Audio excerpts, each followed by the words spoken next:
Now, we start now the second part of the panel. I mean, asking you some questions, and we try to finish everything in something like 20 minutes. This is what was left here.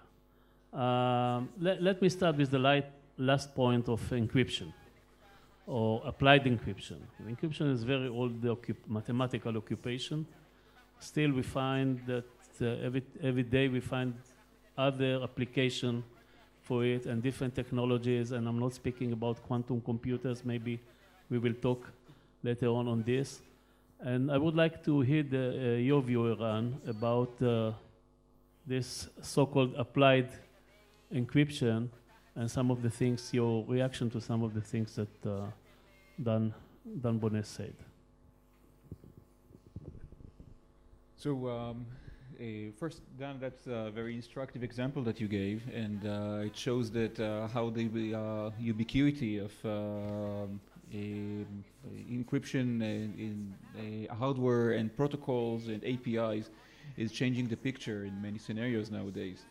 And what we're seeing is a combination of this ubiquitous deployment, an increased functionality of encryption in various ways that go beyond just taking a chunk of data, encrypting it, and sending it around.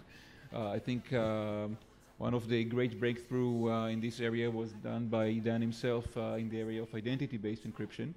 And we're seeing that opened a whole line of research that we're seeing nowadays about how to tack on extra functionality to tag the data with information about who should be able to decrypt it, and then just letting it float around, or saying who can do what with it. And a lot of the things that used to be done only by systems that operate correctly to enforce policies, mandatory access control, reference monitors, old school computer security, can nowadays be done by a completely different way of just letting pieces of data float around, completely unmonitored. And the access control is done just by holding the suitable keys at the endpoints. Essentially a decentralized, distributed, end-to-end version of many of those traditional systems. But since encryption came up, I cannot avoid by mentioning my greatest shock at the Snowden revelations.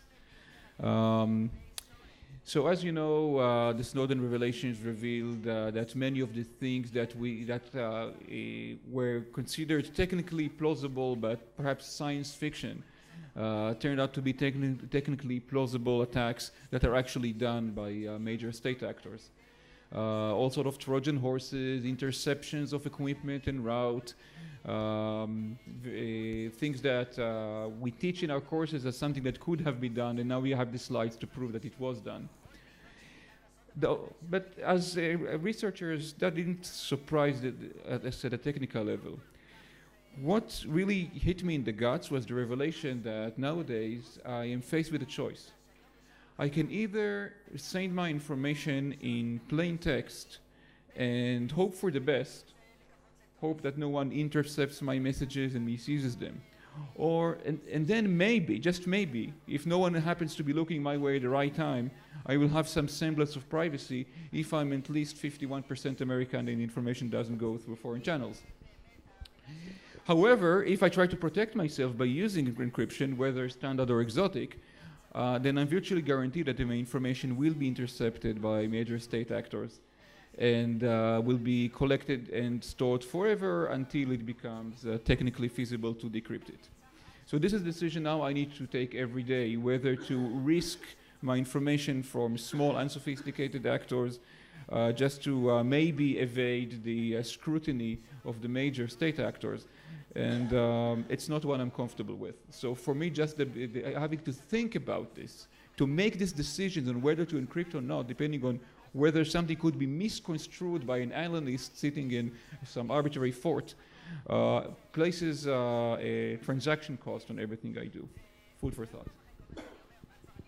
Thank you.